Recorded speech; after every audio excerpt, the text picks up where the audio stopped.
하반기 동안 제게 바람이 있다면 성가대의 남자들이 4명이 늘어나면 좋겠다는 생각이 있습니다. 테너 2명, 베이스 2명이면 충분할 텐데요. 같이 하실 수 있으면 좋겠습니다. 우리는 지금 교회와 사역이라는 것을 함께 나누어 왔습니다. 그리고 지난 주일에 그 교회의 사역의 원동력, 그것은 성령 하나님이시다. 사도행전 1장 8절 말씀을 통해서 오직 성령이 임하시면 너희가 권능을 받고 세상 끝까지 증인이 될 거라고 말씀하셨는데, 그 증인이라는 개념은 법정적인 개념, 제한된 개념뿐만 아니라 그 증인이라는 개념은 바로 주님을 따르고 그 주님께서 행하신 그 구원 사역을 이어가는 것, 이제 그것을 함께 나누었습니다. 그리고 그리스도인이라는 말은 그리스도처럼 그리스도를 닮아가는 것, 그 삶을 추구하는 삶인 것을 함께 나누었습니다. 거기에 반드시 필요한 것, 그것은 성령 하나님의 사역인 것이죠. 우리가 신앙생활 한다는 것, 교회를 다닌다는 것, 그것으로 우리가 단순히 구원을 말할 수는 없습니다. 구원은 아주 깊고 큰 내용을 담고 있습니다. 그리스도와 연합된다는 것은 기독교 신앙을 갖는다는 것, 그 훨씬 이상입니다. 우리는 그리스도와 연합을 통해서 예수 그리스도의 부활의 생명을 우리가 얻게 되고, 우리는 그리스도와의 연합을 통해서 예수 그리스도와 함께 새로운 피조물이 된 삶을 살아갈 수 있게 되는 것이죠. 그래서 우리는 성령 하나님을 통한 예수 그리스도와의 그 연합에 관한 부분이 가장 먼저 성령 사역에서 다루어져야 될 거라고 생각합니다. 그리스도와의 연합이라는 것은 그리스도의 인격과 그리고 그리스도께서 갖고 계신 그 소유하신 것을 우리가 누리는 것, 그것을 함께 사는 것, 그것이 그리스도와의 연합입니다. 예수와 생명의 관계를 맺는 것, 그리고 그 생명 충만한 삶을 이어가는 것, 그것이 그리스도와의 연합인 것이죠. 인류가 최초로 시작될 때 하나님은 아담과 하와 인간을 창조하셨습니다. 그 인간을 창조하셨을 때 하나님과 인간 사이에는 선함이 함께했고, 그리고 하나님과 교통과 소통의 교제가 온전히 이루어졌습니다.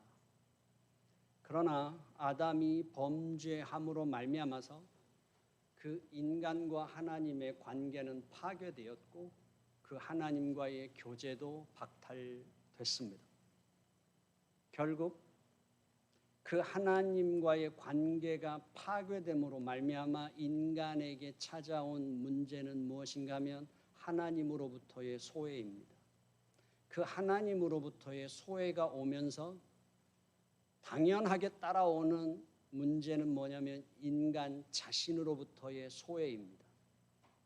그 인간 자신으로부터의 소외뿐만 아니라 타자로부터의 소외, 이 피조물로부터의 소외가 인간에게 찾아왔다는 것이죠. 결국 그것이 인간 존재 전체를 절망과 고통 속에 집어넣었을 뿐만 아니라 죄를 지은 그 인간만이 아니라 그 후손들과 자연 만물까지도 신음함과 고통을 갖고 살게 만들었다는 것입니다.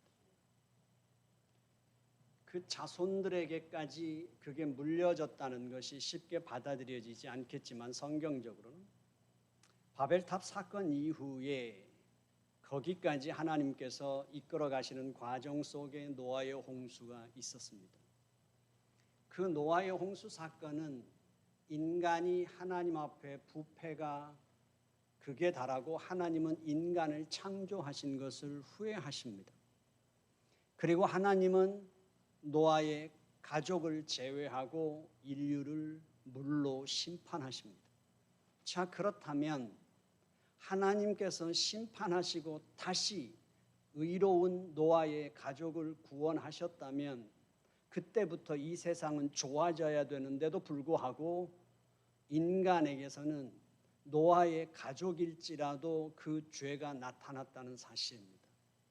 하나님의 심판을 통해 의로운 노아의 가족을 통해 새로 시작된 하나님의 구원의 역사임에도 불구하고 인간에게 있어서는 아담으로부터 물려받은 그 죄성이 인간에게 남아있기 때문에 그 인간에게 있어서 다시 죄가 나타나고 그 죄가 관영한 세상이 만들어졌다고 하는 사실이죠.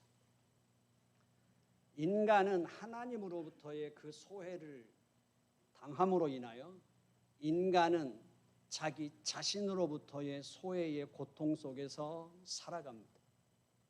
우리는 우리 자신을 정확하게 알지 못합니다.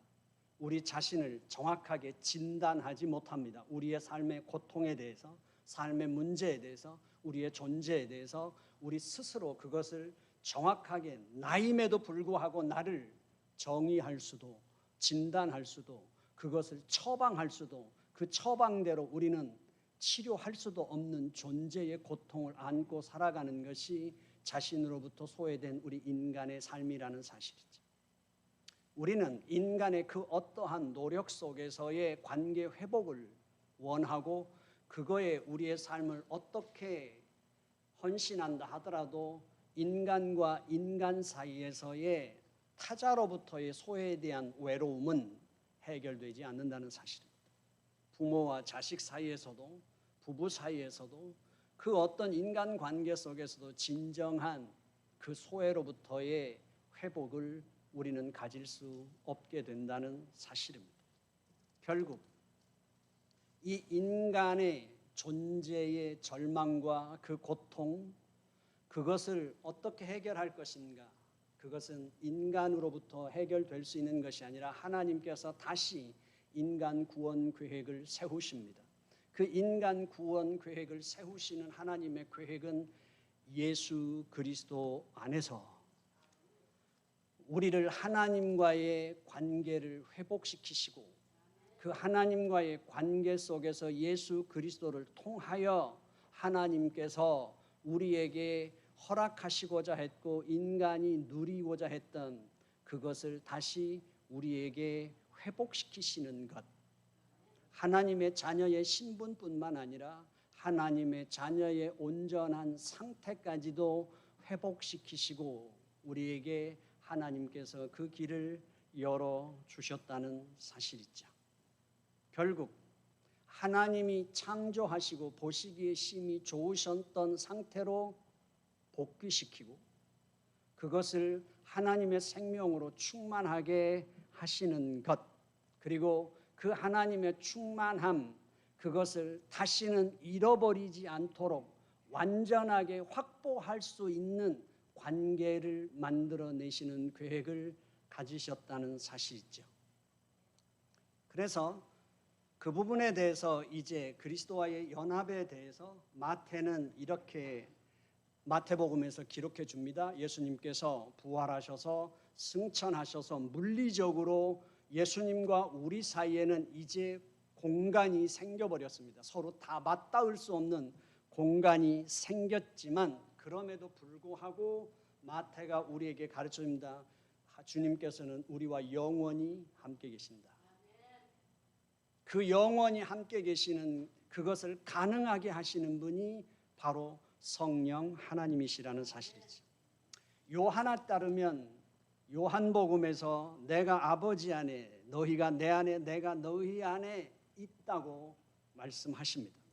바울은 그리스도와의 연합에 대해서 그의 서신에서 216번이나 다룹니다. 그리스도 안에, 그 주 안에, 그리스도 예수 안에, 그 안에라는 그런 표현들을 216번이나 사용하면서 바울이 우리 인간의 영원한 생명과 그 신분의 회복에 대한 중심 줄기로서 바로 그리스도와의 연합을 다루고 있다는 사실입니다. 그것이 아니고 인간의 그 어떤 노력과 그 어떤 것으로 하나님과 인간의 관계는 회복될 수 없다는 사실이죠. 그래서 바울은 이렇게 말합니다. 그리스도의 죽으심과 합하여 세례를 우리가 받았고 믿음으로 그리스도가 우리 마음에 계시며 그리스도가 우리 안에 거주한다고 가르쳐주고 있습니다. 그리고 그분께서 우리와 함께 하신다. 그러므로 그리스도와의 연합이라고 하는 것은 예수 그리스도의 생명의 관계로 맺어지는 사건이고 그리고 그 관계가 유지되는 것을 말하는 것입니다. 그 그리스도와의 연합은 성령 하나님으로 말미암아 이루어지는 영적인 연합이고 그것을 현세에서 우리가 누리는 건 예수 그리스도의 십자가의 죽으심을 통한 속죄의 은혜를 우리가 실제적으로 이 세상에서 누리는 것이고 예수 그리스도의 부활의 생명을 우리는 여기서 누리며 예수 그리스도의 궁극적인 그 생명을 우리가 소망하고 기다리며 자라가는 내세의 그 그리스도와의 연합의 온전함을 우리는 알고 있다는 사실이죠. 그렇다면 우리는 지금 여기 땅에 살고 있고 우리 부활하신 주님께서는 하나님 보호자 우편에 하늘에 계십니다. 그렇다면 우리가 그리스도와 그 연합하여 그 구원에 어떻게 참여할 수 있는가 하는 거죠. 거기에 대한 답을 성경은 성령 하나님의 신비로운 일하심 속에서 가능하다 하는 것이죠. 성령 하나님의 그 신비로운 일하심 속에서 우리와 예수 그리스도의 관계를 만들어내고 그 관계를 유지함으로 말미암아 예수 그리스도 안에서 우리와 하나님의 관계를 회복시키는 그리고 하나님과의 그 소통을 온전케 이루게 하는 역사를 하시는 분이 성령 하나님이시라는 사실입니다. 그러므로 말미암아 이 땅에서 우리로 하여금 예수의 그 부활의 생명을 누리며 살게 하고 그 생명을 누리는 자의 삶을 우리로 하여금 이어가 하나님 안에서 자라가게 하신다 하는 것이죠. 오늘 우리에게 있어서 그 모든 일에서 우리가 조심해야 되는 건 이것입니다.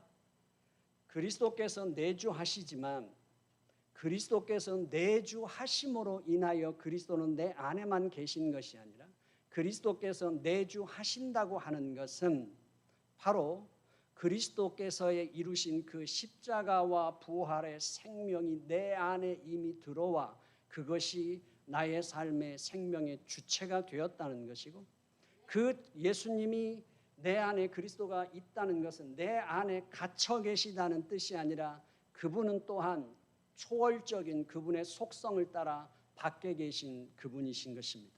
밖에 계시다고 하는 것은 이것입니다.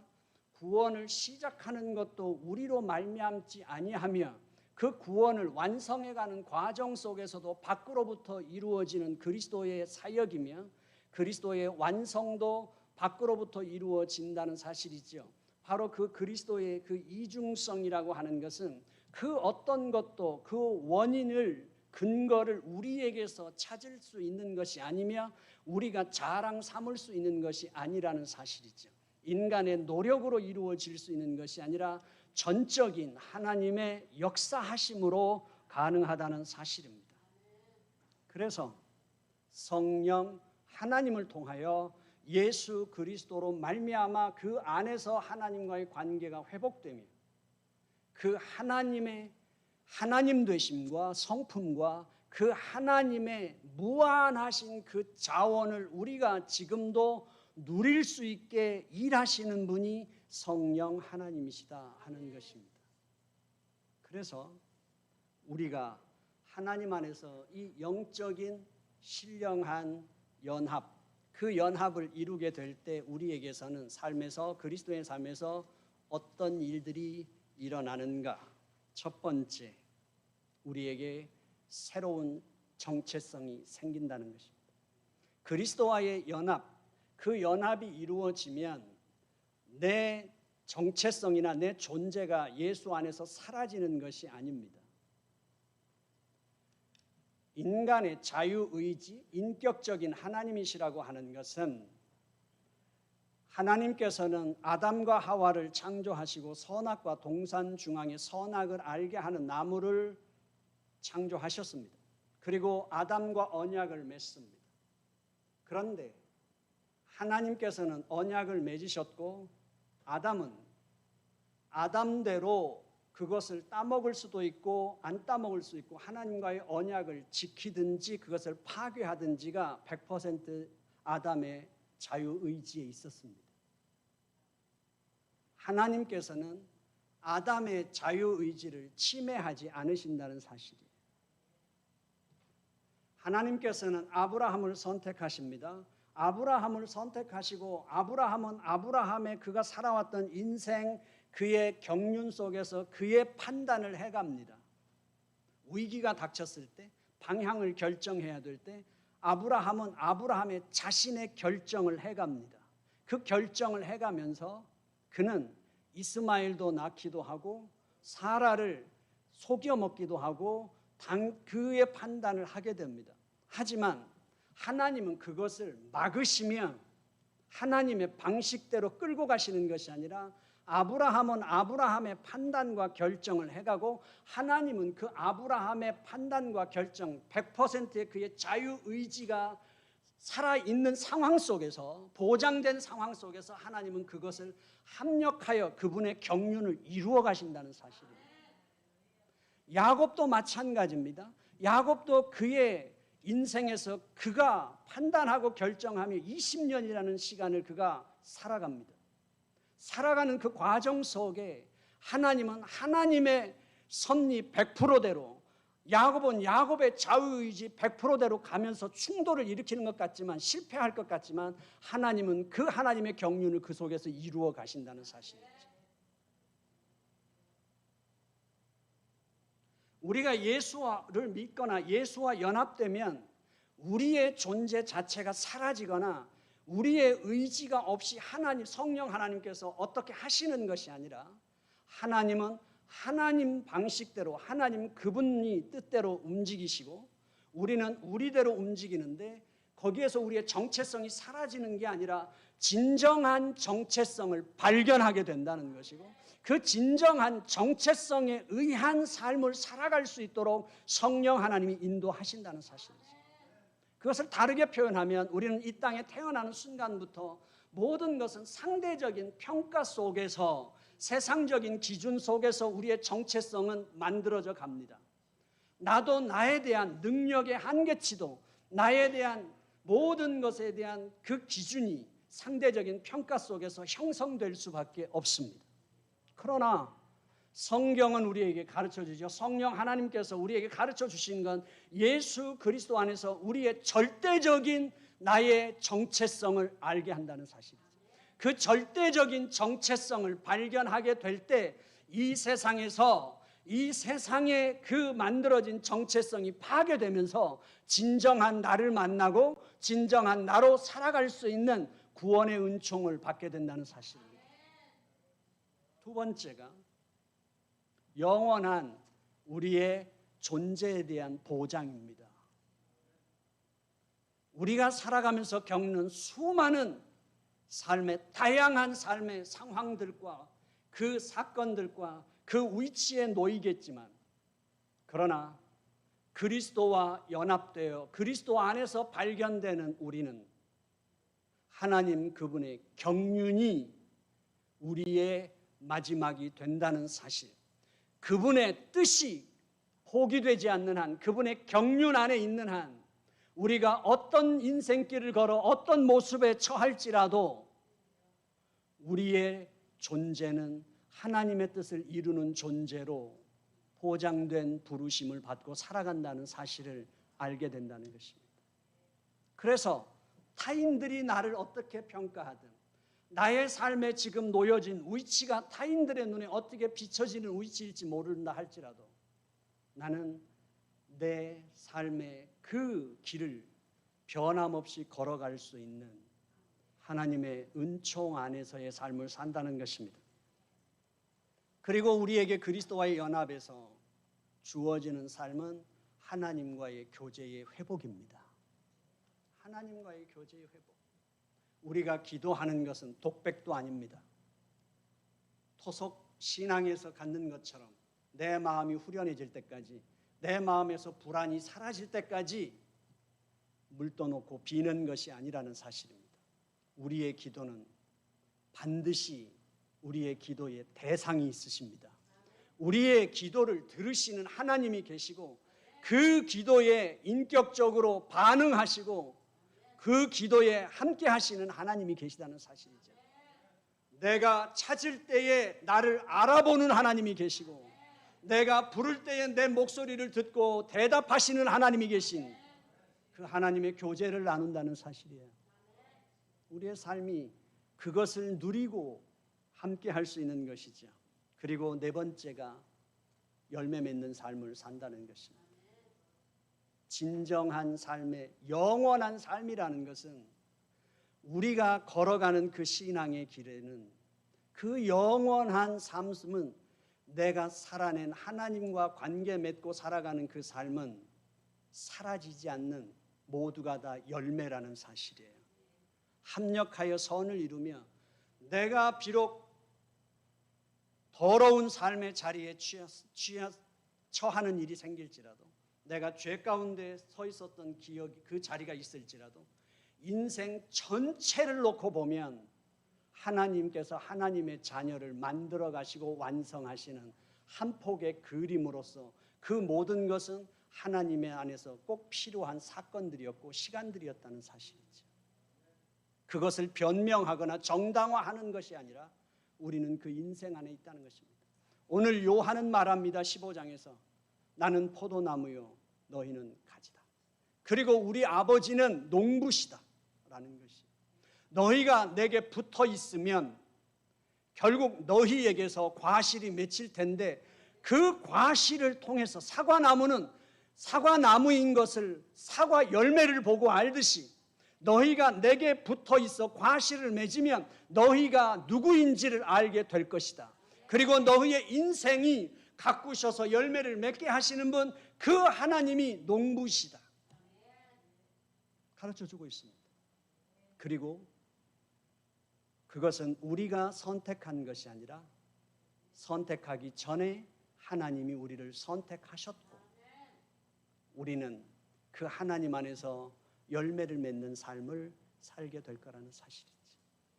우리는 인생을 살아가면서 이 그리스도와의 연합을 통해 이 삶을 우리는 확보해가고 실제적으로 우리의 삶을 고백하고 그것을 누리고 살아갈 때 우리는 교회에 오면 완벽한 하나님의 사람들이 모인 곳이 아니라 우리는 교회 안에서 다양하게 신앙의 여정을 걷고 있는 사람들을 만날 뿐입니다. 거기에서 우리 인간이 갖고 있는 똑같은 증상들이 나타나고 관계가 뒤틀리고 상처받고 여러 가지 일들이 있을 수 있지만 그러나 그것은 피하는 것이 아니라 그것은 눈을 감고 갈 수 있는 것이 아니라 내가 입을 꽉 다물고 갈 수 있는 것이 아니라 그리스도와 연합되면 바로 거기에 휘둘리지 않는 하나님의 자녀의 신분의 영광과 그 존귀함과 그리고 그 부요함을 내가 더욱 경험하는 순간이라는 사실이에요. 그것을 드러내시고 보여주시는 하나님의 사건이라면 인간에 대한 상처가 아니라 경쟁이 아니라 하나님께 감사와 찬양으로 우리의 길을 갈 수 있게 되는 것이며 또한 그 속에서 겪고 있는 것이 바로 우리의 그 모든 아픔과 갈등과 고통 속에서 우리는 사명을 얻게 되는 것입니다.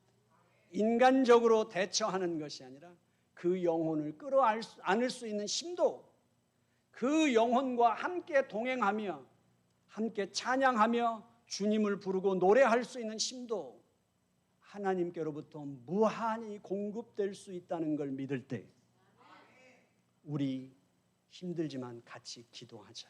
이 말이 통하는 곳이 교회 공동체고 우리 하나님을 믿고 기다리자고 말할 수 있는 것도 바로 우리의 그리스도와 연합된 공동체의 새로운 언어라는 사실을, 그리고 그 언어가 통할 수 있는 교회가 되기를 주님의 이름으로 축원합니다.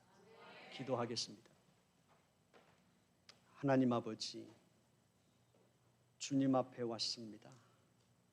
그리고 우리는 그리스도의 몸인 교회로 지어져 가고 있습니다. 이 모든 일의 시작도 과정도 끝도 성령 하나님께서 우리와 함께 하십니다.